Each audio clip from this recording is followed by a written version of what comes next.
जय गुरु जी, शुक्राना गुरु जी, अनंतम शुक्राना गुरु जी, हर पल हर सांस का शुक्राना गुरु जी।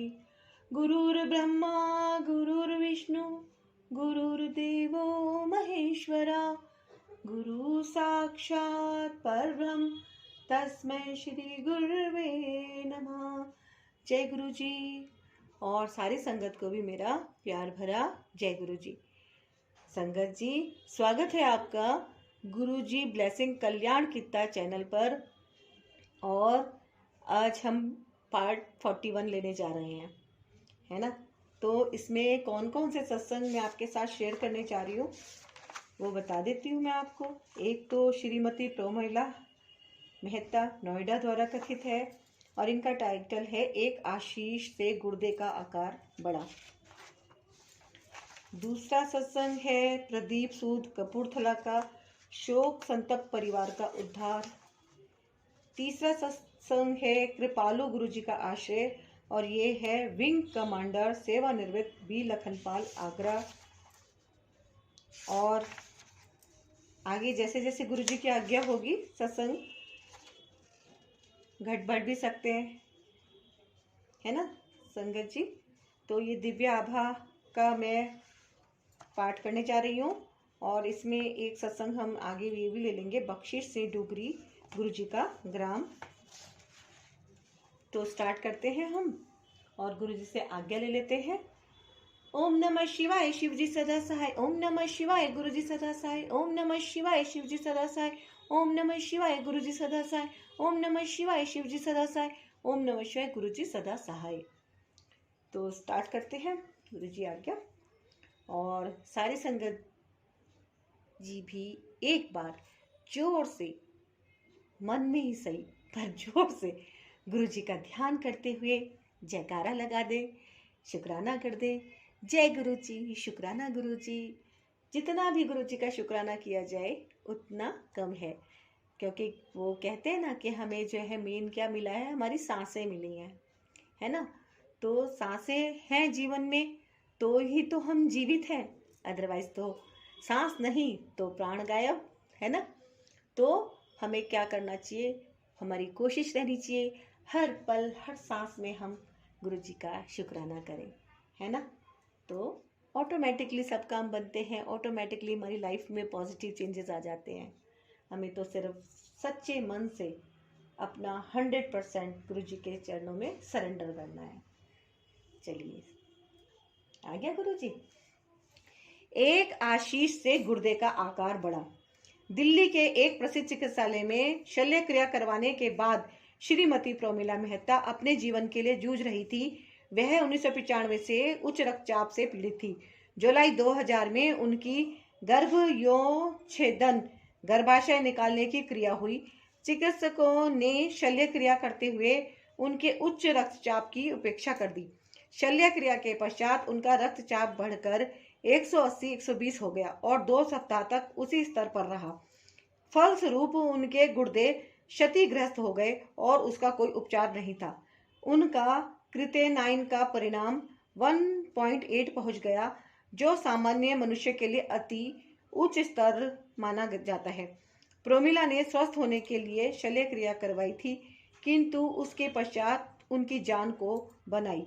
शरीर के दूषित रक्त को स्वच्छ करने वाले दोनों गुर्दों ने कार्य करना बंद कर दिया। प्रोमिला कई चिकित्सकों के पास घूमी।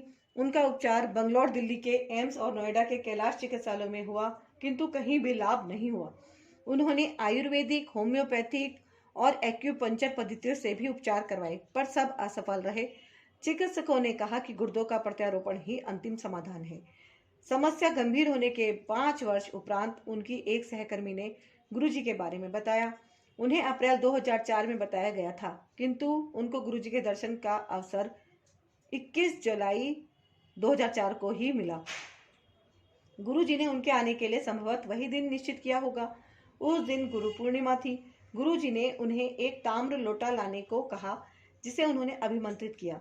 वह रोज उसका जल पीती थी। जुलाई 2005 से दिसंबर 2005 तक वह गुरुजी के दर्शन के लिए चारों दिन बृहस्पतिवार से रविवार तक आती थी। उस लोटे का जल ग्रहण करने के कुछ दिन उपरांत ही उन्होंने देखा कि उनकी त्वचा जो वृद्धों जैसी दिखने लगी थी, विशेषकर गर्दन के आसपास से में सुधार आने लगा। एक दिन जब वह गुरुजी के पास बैठी थी, उन्होंने गुरुजी से कहा कि उनके शरीर में रक्त ही नहीं है और वह सदा दुखी रहती हैं। गुरुजी यह सुनकर मुस्कुराए पर कुछ नहीं बोले। 13 दिसंबर को प्रातः 5 बजे वह अचानक उठी तो उन्हें अपनी नाक कुछ चिपचिपी सी लगी। उन्होंने बत्ती जलाए बिना ही अपनी नाक अपने रात्रि वस्त्र से पोंछ ली। थोड़ी देर के बाद उन्हें लगा कि वह फिर भी बह रही है। उन्होंने बत्ती जलाई और अपने नाक से रक्त बहते हुए देखकर बहुत आश्चर्यचकित हुई। एक रुमाल शीघ्र ही रक्त से भर गया। उन्होंने अपने पुत्र को जगाया और वह दोनों कैलाश चिकित्सालय भागे। चिकित्सकों ने रक्त रोकने का भरसक प्रयत्न किया, किंतु उसके न रुकने के कारण उन्हें प्रविष्ट कर लिया। प्रातः 6:30 बजे प्रोमिला ने अपने पति को फोन किया, जो उस समय बंगलौर में थे, और उनको तुरंत आने के लिए कहा। चिकित्सालय में रहते हुए उनके पास गुरुजी का चित्र था। पता लगा कि रक्त बहने का कारण गुर्दों का सही रूप से कार्य न कर पाना था। समस्या के उपचार के लिए उनका 4 दिन में 3 बार डायलिसिस किया गया। साथ ही 3 रक्त की बोतलें और 2 प्लाज्मा की बोतलें भी चढ़ाई गई। उनकी त्वचा का रंग पीले से लाल हो गया, जिसके लिए उन्होंने कुछ दिन पहले गुरुजी से विनती करी थी।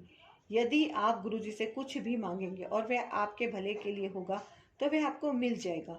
एक सप्ताह में वह चिकित्सालय से बाहर निकलकर गुरुजी के पास आई। गुरुजी ने उनको बताया कि उनके दोनों गुर्दे सही हैं और उन्हें नवजीवन मिला है। वह गुरुजी के दर्शन के लिए आती रही और उनके आशीष का अभिन्न अंग लंगर भी करती रही। गुरुजी के लंगर में स्वादिष्ट सब्जियां, चटनी, अचार, मिठाई आदि होते हैं, जिनका चिकित्सक निषेध करते हैं, पर श्रीमती प्रोमिला उस भोजन को शीघ्रता से पचा पाती थी और उनका पूरा सप्ताह सुखपूर्वक व्यतीत होता था। फरवरी 2006 में वे फिर रुग्ण हो गई और उन्हें कैलाश चिकित्सालय में 3 बार डायलिसिस कराने पड़े। उन्हें अखिल भारतीय आयुर्विज्ञान संस्थान में वृक्क रोग विशेषज्ञ से मिलने का समय मिल गया, तो उन्होंने पराध्वनिक चित्रण करवाने का परामर्श दिया। उनके अनुसार यदि उनके गुर्दे का आकार अगस्त 2003 के समान हुआ तो औषधियों का सेवन करती रहेंगी, अन्यथा उसके घटे हुए होने का प्रत्यारोपण कराना आवश्यक होगा। श्रीमती मेहता ने एक स्थानीय प्रयोगशाला से परीक्षण करवाया तो गुर्दों का आकार कम निकला। उन्होंने गुरुजी के पास आकर उनके आशीष की कामना करी, यह जानते हुए भी कि चिकित्सकों ने अब प्रत्यारोपण ही अंतिम उपचार सुझाया है। गुरुजी ने उन्हें पुनः आशीर्वाद दिया। अगले सोमवार को प्रोमिला ने उसी प्रयोगशाला में अपना परीक्षण करवाया जिसने अगस्त 2003 में किया था। चमत्कार से वह उसी आकार का पाया गया जो 2003 में था। अब प्रत्यारोपण का प्रश्न ही नहीं था। चिकित्सालय में रहते हुए उन्होंने गुरुजी के चित्र अन्य रोगियों को भी दिए। वह भी शीघ्र ही स्वस्थ होकर बाहर आ गए। प्रोमिला के स्वस्थ होने पर गुरुजी ने उन्हें सप्ताह में 1 बार दर्शन के लिए आने को कहा। गुरुजी के पास हर दर्शन अति निराला अनुभव होता है, किंतु गुरुजी नए भक्तों को भी समय देना चाहते थे। सप्ताह में 1 दर्शन भी उनको प्रफुल्लित कर देता है। वे कहती हैं कि उस एक दर्शन और लंगर से भी उनमें पूरे सप्ताह के लिए नवीन ऊर्जा आ जाती है। श्रीमती प्रोमिला मेहता, नोएडा द्वारा कथित। जय गुरुजी, शुक्राना गुरुजी। नेक्स्ट है प्रदीप सूद कपूरथला से। इनका है टाइटल शोक संतप्त परिवार का उद्धार। मेरी पत्नी के एक संबंधी जो पंजाब के कपूरथला जनपद में स्थित सिंधवान दोना ग्राम में रहते हैं, के घर पर 2 पुत्रियों के पश्चात जुड़वा पुत्र उत्पन्न हुए थे, पर 4-5 दिनों के बाद ही दोनों की मृत्यु हो गई। परिवार स्तब्ध रह गया। माँ शोकग्रस्त हो गई और परिवार का व्यवसाय डूबने लगा। एक दिन पिता ने मुझसे फोन पर बात करी तो मैंने उन्हें गुरुजी के दर्शन करने के लिए कहा। सत्संग सुनकर उनके मन में गुरुजी के आशीर्वाद की कामना जागृत हुई। पिता को बहुत अच्छे दर्शन हुए होंगे। एम्पायर स्टेट से निकलने के पश्चात वह अति आशावान थे। उनकी आंखों में आंसू थे और उन्होंने कहा कि उन्होंने भगवान के दर्शन किए हैं। फिर वे अपने गांव वापस चले गए। आज उनके कहे बिना ही वह एक स्वस्थ पुत्र के पिता हैं। जब वह अगली बार आए तो गुरुजी ने उनको यह कहकर जाने के लिए कहा कि उनकी मनोकामना पूर्ण हो गई थी। गुरुजी की ऐसी कृपा है, उन्होंने परिवार को न केवल एक पुत्र दिया, उसे शोकावस्था से भी बाहर निकाल दिया। आशीष की कोई सीमा नहीं होती। एक शब्द के अनुसार कृपा वृष्टि सब पर होती है, परंतु केवल नम्र प्रकृति वाले उसे ग्रहण कर पाते हैं। जैसे ऊंचे पर्वतों से जल बहकर नीचे घाटियों में आ जाता है और वहीं वह ठहर जाता है। प्रदीप सूद कपूरथला। जय गुरु जी, शुक्राना गुरु जी।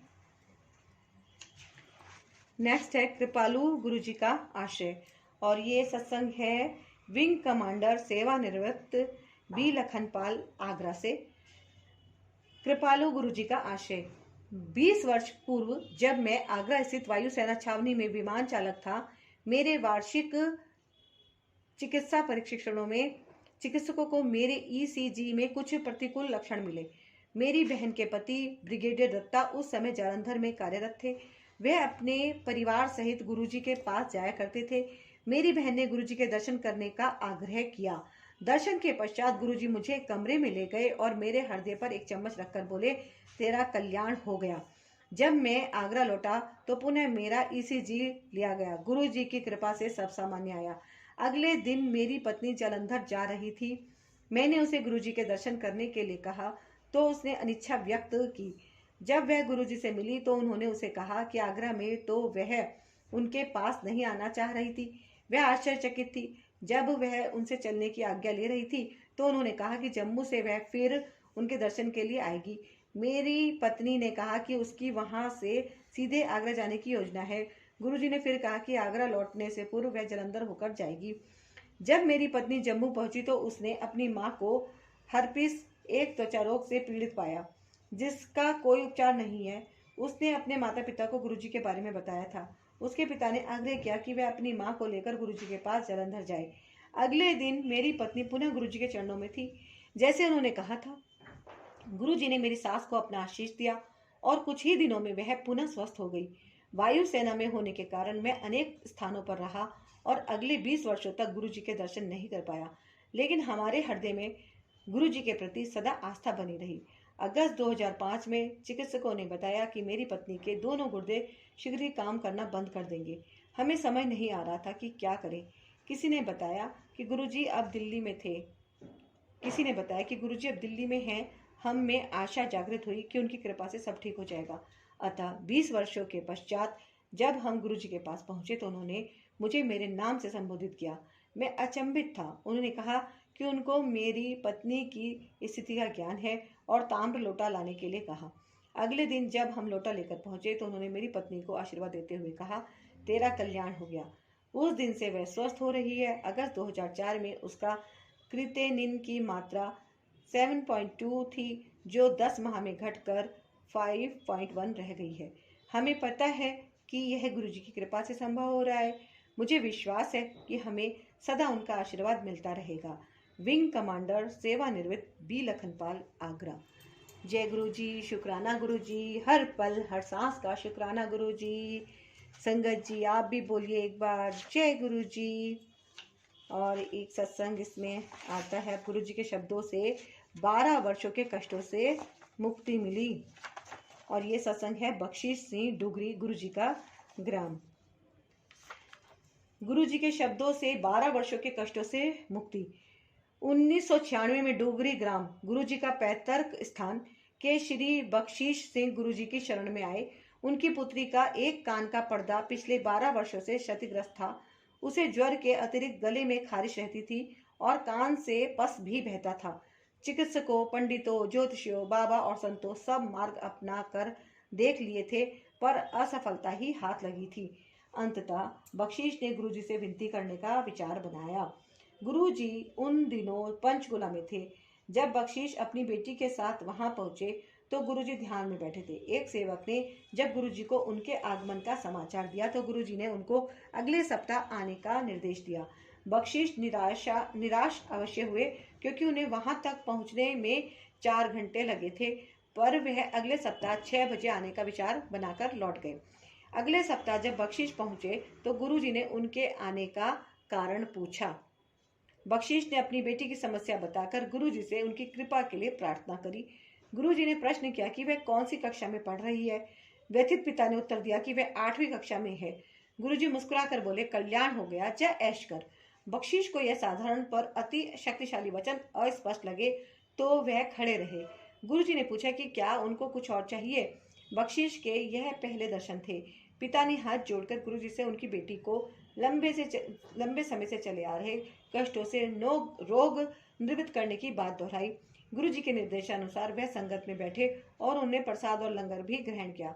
फिर गुरुजी के आदेशानुसार उनको डुगरी जाने वाली अंतिम बस में बैठा दिया गया। अगले दिन ही बख्शिश ने अपनी बेटी के रोग में सुधार देखा और थोड़े ही दिनों में वह समाप्त भी हो गया। अब बख्शिश परिवार ने हर सप्ताह के अंत में गुरुजी के दर्शन के लिए आना आरंभ कर दिया। उनका बस किराए का व्यय चिकित्सक से कहीं कम था। जय गुरुजी, शुक्राना गुरुजी। आशीष के लिए घर से बुलाए गए। वर्ष बीतते गए। गुरुजी अब दिल्ली आ गए। बख्शिश और उनकी बेटी ने भी दिल्ली आना आरंभ कर दिया। एक ऐसे ही दर्शन के अवसर पर गुरुजी ने अपने भक्त को अपनी पत्नी और पुत्र को साथ लाने को कहा, जिन्होंने अभी तक गुरुजी के दर्शन नहीं किए थे। यात्रा और घर संबंधित समस्याओं के कारण बख्शिश उनको लेकर नहीं आए और अगली बार भी अपनी बेटी के साथ ही आए। गुरुजी ने उनके बारे में पूछा। जब ऐसा कुछ बार हुआ तो गुरुजी ने उन्हें अंतिम चेतावनी दी, पत्नी और पुत्र को लेकर आओ। उनकी पत्नी और पुत्र संगत में आए तो गुरुजी ने उनकी पत्नी से उसके रोग के बारे में प्रश्न किया। उनकी पत्नी ने बताया कि उन्हें पीठ में दर्द रहता है, जिसके कारण रीढ़ की हड्डी में समस्या है। चिकित्सकों की राय में उसका कोई उपचार नहीं है। गुरुजी ने हंसकर उत्तर दिया कि उनके दर्द का मूल कारण तो मानसिक है। अपनी बेटी का विवाह कराने से वेदना समाप्त हो जाएगी। गुरुजी ने उनको दर्शन के लिए 2 सप्ताह में एक बार आने को कहा। गुरुजी के इस गंभीरता रहित कथन से उनकी पीड़ा कुछ ही दर्शनों के बाद समाप्त हो गई। गुरुजी की ऊर्जा ऐसी है, वह अपने सब अनुयायियों से अत्यंत प्रेम करते हैं और उन सब का भी ध्यान रखते हैं जो संगत के संपर्क में है, भले ही वह संगत में आकर उनके दर्शन कर पाए या नहीं। उल्लेखनीय है कि बख्शीश के अन्य परिवार के सदस्यों को उन्होंने विशेष रूप से बुलाया। जय गुरुजी, शुक्राना गुरुजी। भक्त को मुक्ति। बख्शीश दिल्ली माह में एक बार आते थे। एक बार गुरुजी ने उनको अपने पास बुलाकर 2 सज्जनों से परिचय कराया। वार्ता के दौरान बख्शीश के पिता का उल्लेख आया, जो 85 वर्ष के रहे होंगे। वे स्वस्थ थे, उनकी दृष्टि सामान्य थी और दंत पीड़ा तक नहीं होती थी। बख्शीश ने कुछ निर्भीक होकर उनको अपने पिता के रोग के बारे में बताया, जो घुटनों से टखनों तक था। चिकित्सक उनके रोग या पीड़ा को कम नहीं कर पाए थे। गुरुजी ने बख्शीश को आश्वासन दिया कि वह चिंता ना करे, उनके पिता को रोग से निवृत्ति मिल जाएगी। प्रभु ने यह भी कहा कि यद्यपि चिकित्सक सहायता करते हैं, उन्हें भी अपनी जीविका अर्जित करनी है। बख्शीश के जाते समय गुरुजी ने एक फूल माला जो उनके किसी अन्य भक्त के उनके चरणों में चढ़ाई थी, उनको दी और कहा कि उसे जल में डालकर उनके पिता उस पवित्र जल से स्नान कर लें। उसके बाद माला को पास के बहते जल में प्रवाहित कर दें। गुरुजी के निर्देश का अक्षरश पालन हुआ और उनके पिता की वेदना तुरंत समाप्त हो गई। इसके अतिरिक्त एक और महत्वपूर्ण घटना हुई। बख्शीश के पिता गुरुजी द्वारा मोहित हो गए। जब उनको भोजन करने को कहा जाता तो वे कहते कि उन्होंने गुरुजी का लंगर ग्रहण कर लिया है। परिवार के सदस्यों ने शीघ्र ही समझ लिया कि परिवार प्रमुख अब पूर्णतया मानसिक रूप से गुरुजी की शरण में पहुंच गए हैं। घर में उनकी उपस्थिति केवल भौतिक है। कुछ समय पश्चात उनके पिता ने यह शरीर त्याग दिया। उनका अंत अपने पौत्र पौत्रियों से बात करते हुए अत्यंत शांतिपूर्ण रहा। आज भी बख्शीश अपने स्वप्न में उनको गुरुजी के सम्मुख नतमस्तक होते हुए देखते हैं। यह स्पष्ट है कि गुरुजी ने बख्शीश के पिता के अंतिम समय में उनके जीवन की बागडोर अपने हाथ में ले ली थी और उनको अति सुगमता से मृत्यु द्वार से होते हुए स्वर्गलोक तक पार करा दिया। जय गुरुजी, शुक्राना गुरुजी। ट्रैक्टर पर गुरु कृपा। एक कृषक के लिए उसका ट्रैक्टर परिवार के सदस्य की भांति होता है। अंतर केवल उसकी भिन्न आकृति का है। बख्शीश ने नया ट्रैक्टर खरीदने से पूर्व गुरुजी से पूछा कि कौन सा खरीदा जाए। गुरुजी ने कोई भी नया पुराना नहीं ट्रैक्टर खरीदने का सुझाव दिया। गुरुजी ने कोई भी नया ट्रैक्टर खरीदने का सुझाव दिया। बख्शीश ने नए कलपुर्जों सहित स्वराज ट्रैक्टर खरीदा। उसकी ट्रॉली अत्यंत भारी धातु की बनी हुई थी और पूरे ग्राम में अपने प्रकार की पहली थी, क्योंकि वह बख्शीश की भूमि से 3 गुना अधिक भूमि पर एक समय में कार्य करने में समर्थ है। उस पर कभी भी अधिक भार नहीं पड़ता है। बख्शीश के अनुसार उस ट्रैक्टर पर भी गुरु कृपा है। यह इस संदर्भ से स्पष्ट हो जाएगा। बख्शीश के पुत्र को सपन आया कि जब वह उसे चला रहा था, कुछ लोग ने ट्रैक्टर को रोकने का प्रयास किया। ट्रैक्टर पर बैठे हुए एक व्यक्ति ने उसे ट्रैक्टर रोकने को कहा, अन्यथा वह उसे ट्रैक्टर छीन लेंगे। उसने ट्रैक्टर रोक दिया और उसी समय गुरुजी प्रकट हुए और उन्होंने उसे ट्रैक्टर चलाने का निर्देश दिया। उसने अपना वाहन आगे चलाया तो देखा कि उपस्थित जनसमूह ने हटकर उसको जाने का मार्ग दे दिया है। बख्शीश के पुत्र ने जब अपने परिवार को यह बात बताई तो उन्होंने निष्कर्ष निकाला कि गुरुजी ने किसी आने वाली विपदा से ट्रैक्टर की रक्षा करी है। जय गुरुजी। बख्शीश बड़े किसान बने। 2004-2005 में गुरुजी ने संगत के कुछ सदस्यों को अपने ग्राम डुगरी जाने की स्वीकृति दी। संगत के 30-35 सदस्य जब डुगरी पहुंचे तो बख्शीश ने उन्हें लस्सी परोसी। रात्रि को बख्शीश की पत्नी को सपन में गुरुजी ने पूछा कि क्या घर में घी की कमी है। जब उसने नहीं में उत्तर दिया तो गुरुजी ने प्रश्न किया कि केवल लस्सी देकर उसने मक्खन क्यों रख लिया था। वह शर्मिंदा होकर उठ गई।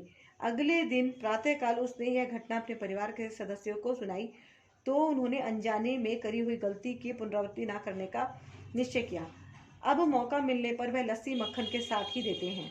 यद्यपि यह स्पष्ट नहीं है कि गुरुजी ने ऐसा क्यों किया। एक अन्य पक्ष से विचार किया जाए तो जितना अतिथि को दिया जाता है, परिवार उससे कहीं अधिक ईश्वर से प्राप्त करता है। उस परिप्रेक्ष्य में बख्शीश भी अब बड़े कृषक हो गए हैं, पर बख्शीश परिवार पर गुरुजी की अभी और कृपा शेष थी। बख्शीश की अमलता की समस्या के लिए गुरुजी ने उन्हें अभिमंत्रित ताम्र लोटे से जल पीने को कहा और वह रोग भी शीघ्र ही समाप्त हो गया। जब बख्शीश ताम्र लोटा लेकर घर लौटे तो उनके पुत्र ने विनोद करते हुए कहा कि उसे छोड़कर घर के प्रत्येक सदस्य को गुरुजी ने कुछ न कुछ दिया है। बहन और पिता को ताम्र लोटा, माँ को चित्र और ताम्र लोटा, एक वही रह गया था। अगली बार जब वह गुरुजी के दर्शन के लिए पहुंचा तो गुरुजी ने उसे बुलाकर एक चित्र दिया। गुरुजी के इस आकस्मिक प्रतिदान से वह अतिचकित और बेहद प्रसन्न हुआ। बख्शीश परिवार पर गुरुजी की अनुकंपा यही दर्शाती है कि उनकी अप्रतिबंधित कृपा और संरक्षण सदा भक्त के साथ रहते हैं। बख्शीश सिंह डुगरी, गुरुजी का ग्राम। जय गुरुजी। शुक्राना गुरुजी। मुझे नवजीवन दान दिया। ये सत्संग है भगवान दास जेठरा गुड़गांव से।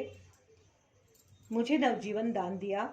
मैंने भारत सरकार द्वारा आयोजित कैलाश मानसरोवर यात्रा पर जाने की योजना बनाई थी। जब मैंने गुरुजी से आज्ञा मांगी तो उन्होंने कहा कि मैं वहां क्यों जाना चाहता हूं, जब शिव तो मेरे समक्ष यहीं पर उपस्थित है। स्वाभाविक है मैं यात्रा पर नहीं गया। उस वर्ष यात्रा मार्ग पर अनेक भूस्खलन हुए, जिनमें 20 श्रद्धालुओं के 2 दल उनके नीचे आ गए और उनमें से अनेकों की मृत्यु हो गई। गुरुजी को इस बात का पहले ही आभास था और उन्होंने मुझे जाने से रोक दिया था। बाद में वे बोले कि देखो मैंने तुम्हारी जीवन रक्षा करी है। जय गुरुजी। शुक्राना गुरुजी। उन्होंने एक बार पुनः मेरी रक्षा करी। मुझे गंभीर हृदय रोग था और एंजियोग्राफी की सलाह दी गई थी। गुरुजी के निर्देश के अनुसार यह अखिल भारतीय आयुर्विज्ञान संस्थान में हुई इस पद्धति के बाद मुझे गहन सेवा केंद्र में ले जाया गया, क्योंकि मुझे शांत दिल का दौरा पड़ चुका था। मेरी 2 रक्त धमनियां करीब करीब पूरी बंद हो गई थी और तीसरी 90% बंद थी। उसी दिन अपराह में मुझे फिर से दिल का दौरा पड़ा। गहन सेवा केंद्र में होने के कारण मेरा तुरंत उपचार हो गया। यदि मैं घर पर होता तो मेरे पास चिकित्सालय तक पहुंचने का समय नहीं होता। रात्रि 10 बजे मुझे बताया गया कि मेरे हृदय की बाईपास शल्य क्रिया उसी समय होनी आवश्यक है, पर 2 कारणों से यह विपत्तिजनक है। प्रथम मेरे हृदय के अवरोधों के कारण और दूसरा मेरे रुधिर पतला करने की औषधियों के लगातार सेवन के कारण। मेरे परिवार के सदस्यों ने जब गुरुजी से उनकी कृपा का अनुग्रह किया तो वह बोले कि चिकित्सकों को अपना कार्य करने दो, मेरे शरीर के अंदर का वह संभाल लेंगे। फिर उन्होंने ठीक वही किया। उसी रात को मेरे हृदय की शल्य चिकित्सा हुई। अंदर अत्यधिक रक्त प्रवाह और अन्य बाधाएं थी, पर गुरुजी की कृपा से सब कुशल पूर्वक हो गया। अब वह समय बीत गया है और मैं बिल्कुल सामान्य हूँ। इसमें कोई 2 राय नहीं है कि उन्होंने मुझे नव जीवन प्रदान किया है। एक तीसरा अवसर 31 दिसंबर 2006 को आया। हर वर्ष की भांति बड़े मंदिर में आयोजन था। देर रात में जैसे संगत ने जाने के लिए गुरुजी से आज्ञा लेनी आरंभ की। उन्होंने मेरे परिवार के सदस्यों को तो जाने की अनुमति दे दी, पर मुझे रुकने को कहा। 1 घंटे के उपरांत उन्होंने कहा कि उन्होंने मुझे नव जीवन दिया है और अब मैं जा सकता हूँ। उस समय मैं उनके शब्दों का तात्पर्य नहीं समझ पाया, पर जब मैं घर पहुंचा तो पता लगा कि मार्ग में जिस कार में मेरा परिवार जा रहा था घने कोहरे के कारण दुर्घटनाग्रस्त हो गई थी। ठीक उसी समय जब गुरुजी ने मुझे नया जीवन देने की बात करी थी। एक गति अवरोध पर सामने वाली कार ने अचानक ब्रेक लगा दिया और मेरे पुत्र के कार रोकने के सब प्रयास असफल रहे थे। वह अगली कार से जोर से टकरा गई। सामने का बम्पर और जाली क्षतिग्रस्त हो गए। मेरी पत्नी का सिर सामने शीशे से टकराया जो टूट गया, पर किसी भी यात्री को कोई चोट नहीं आई। गुरु जी के पास अगले दर्शन पर वह बोले कि उन्होंने पूरे परिवार की रक्षा करी थी। आज भी हमारा परिवार उनकी इस कृपा के लिए कृतज्ञ है। स्पष्टतया गुरु जी सबका भविष्य जानते हैं और विनती किए बिना जो हित में होता है वह करते हैं। अनेक बार तो पता ही भी नहीं चलता कि उन्होंने क्या किया है। वह सब अनुयायियों की सहायता करते हैं। हमें केवल इतना ज्ञान है कि वह सदा हमारी समस्याओं, चिंताओं और कष्टों को दूर कर देंगे।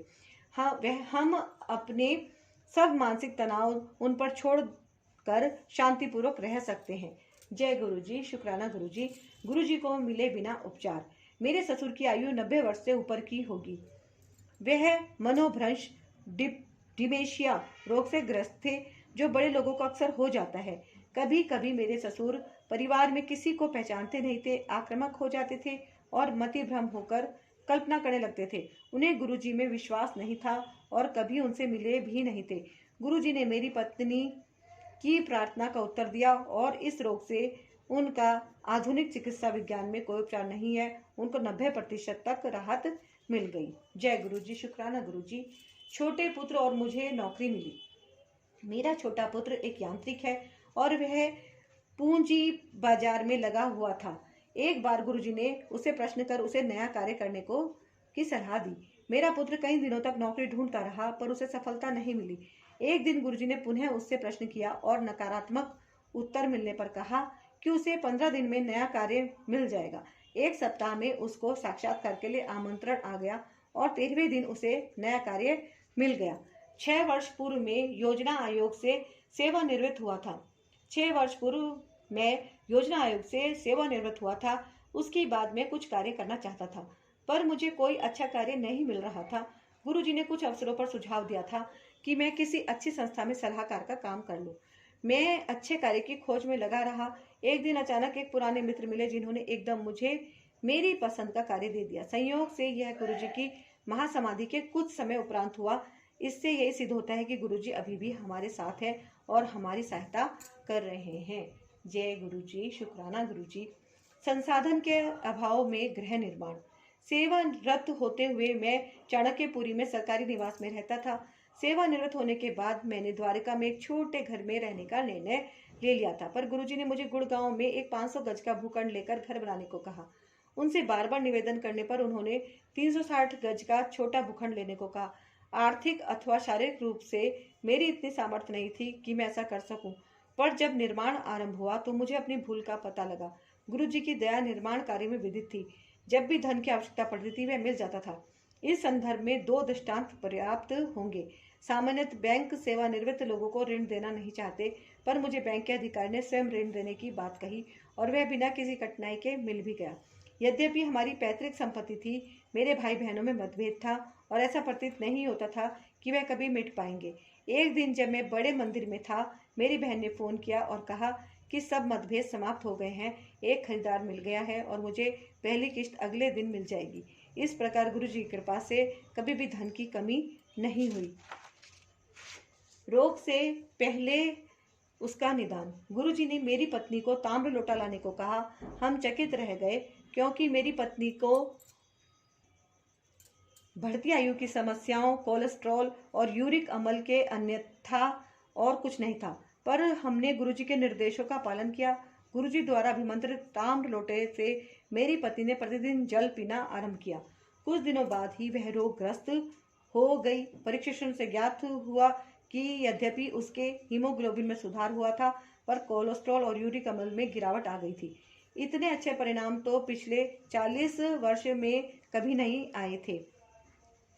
कुछ दिन बाद ही वह रोगग्रस्त हो गई परीक्षण से ज्ञात हुआ कि यद्यपि उसके हीमोग्लोबिन में सुधार हुआ था, पर कोलेस्ट्रॉल और यूरिक अम्ल में गिरावट आ गई थी। इतने अच्छे परिणाम तो पिछले 40 वर्ष में कभी नहीं आए थे। तत्पश्चात वह शीघ्र स्वस्थ भी हो गई। स्पष्ट था कि गुरुजी को उसके रोग का पूर्वाभास था और उन्होंने उसे पहले ही रोक दिया था। जय गुरुजी। मधुमेह का मीठा उपचार। मेरी माँ जो 70 वर्ष से ऊपर थी, मधुमेह रोग से पीड़ित थी। उन्हें रोज इंसुलिन इंजेक्शन लेना पड़ता था। इसके अलावा हृदय और यकृत की समस्याएं थी, गठिया और अपचन भी थे। वास्तव में मैं गुरुजी के पास आने की अभिलाषा रखते हुए भी आने का साहस नहीं जुटा पाती थी, क्योंकि संगत में पृथ्वी पर बैठना पड़ता था। परिवार के बार बार कहने पर उन्होंने आना आरंभ किया।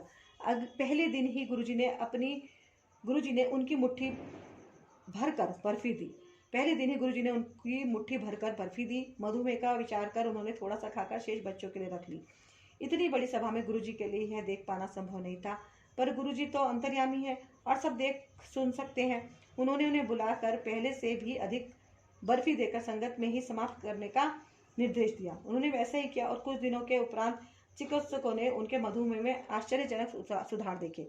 उनके इंसुलिन इंजेक्शन बंद कर दिए। चिकित्सा विज्ञान में ऐसा संभवतः कभी ना हुआ हो, पर जैसा कहते हैं कि गुरुजी की दया वहां पर आरंभ होती है जहां चिकित्सा विज्ञान असफल हो जाता है।